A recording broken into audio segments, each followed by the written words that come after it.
Hello, Teddy Wiederman. I'm working on a Rhino Multi Pro fence pole pounder. It's gas driven by a Honda GX35, and I'm working on the anvil head. I took the anvil out. I did a video how I got it out with the rounded edges. Look for that if you're having problems. It's online. What I want to do now, I don't have to do this, but what I'm going to do is I'm going to go ahead and take my hone. And the cylinder, I want to hone it and just clean it up a little bit. No. So I'm just going to put a little bit of oil in it.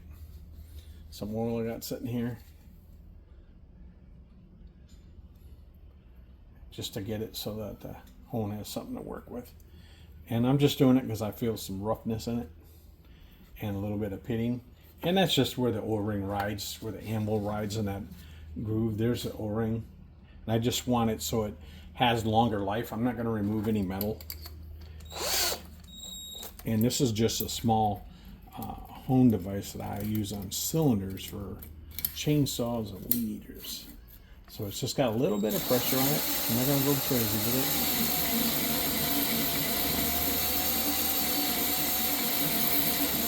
I'll bring it right out. There's an edge on the inside where the anvil sits on.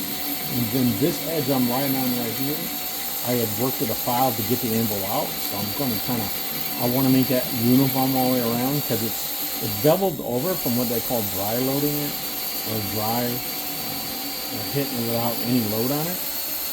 So they're running it without it. And so what happens is, I'm just going to do a couple evolutions here. Nothing fancy. Just to clean it up. I can't find no video on this, so I'm doing it on my own. Just to give this a nice smooth surface for that new O-ring to ride on when I grease it up. Doesn't seal anything, it just gives it a nice surface to ride on. Okay, and that's it. I'll take it out. And it looks nice. I'm just trying to make that surface smooth.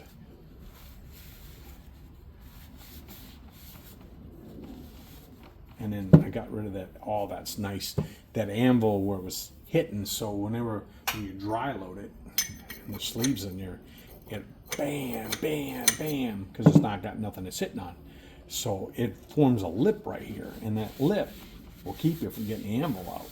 And it just starts rolling over, because it's not much of a lip it's riding on, it's just sitting on it, right? And when you dry load it, bam, and it just starts curling it. Of course, you don't want to get crazy with a file and destroy it because you got to have it. And then what I found out from doing that without any load on it, you get a lip down here too. You can see it. Now I cleaned it up.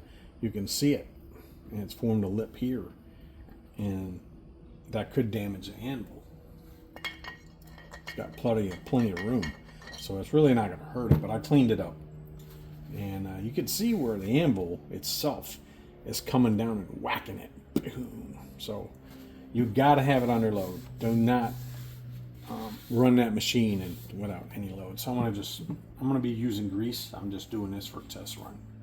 Make it simpler for me to put it in and take it out. I'm going to use that grease that comes with it, or I got a good tacky industrial grease. So if you get that lip, it should push in just like that. And now I got anvils going in there, nice. It wasn't doing that before. You couldn't get it out before. Even I tried pounding it, that little bit of lip had flared over and caught the top of the anvil, and you weren't getting it out. I had to come up with different techniques and different tools. I used 2 different types of burrs. I used this burr, I used a smaller burr, and I just kept working it. And you don't want to damage the score in there. And then when I got it out, I used a file that I used on a chain, and I used a jeweler's file and hand worked it, and then you just saw me use a honing tool, and I just smoothed that right out. So now that stupid edge is all gone, and I didn't take away metal so that this collar can still sit on it, and it's supposed to be flush just like that. It's just below flush, so that's where it's supposed to be. It doesn't go in like that. Okay, that's wrong. It goes in this way, face up. It's got little grooves on it, so it's face up. Doesn't go face down. The reason it goes face up is your other components go in here. Anvil guide, 2 O-rings, they go inside there. This is beveled, so that faces towards the Anvil hammer, which is this. See, and that's tapered. That's tapered. Boom, boom, boom, just like that.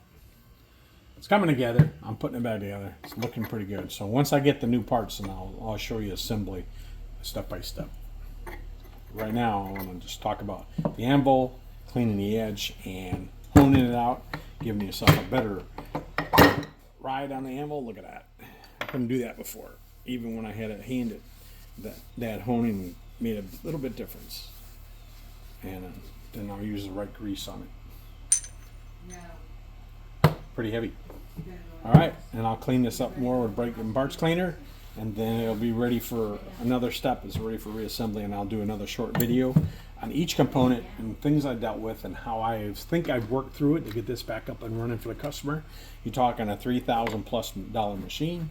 You got to take care of it. It does have 50-hour maintenance on it. A lot of people don't do it. Of course, they don't know. They don't track it, and all they know is they're out there making money punching fence posts on the ground, using like crazy, making money, but they don't realize they got to do maintenance on it, or you end up throwing it in the trash or spending hundreds of dollars. Like this would be close to $1,000 by the time I'm done with the new motor I had to put on it and all the parts and pieces and the time.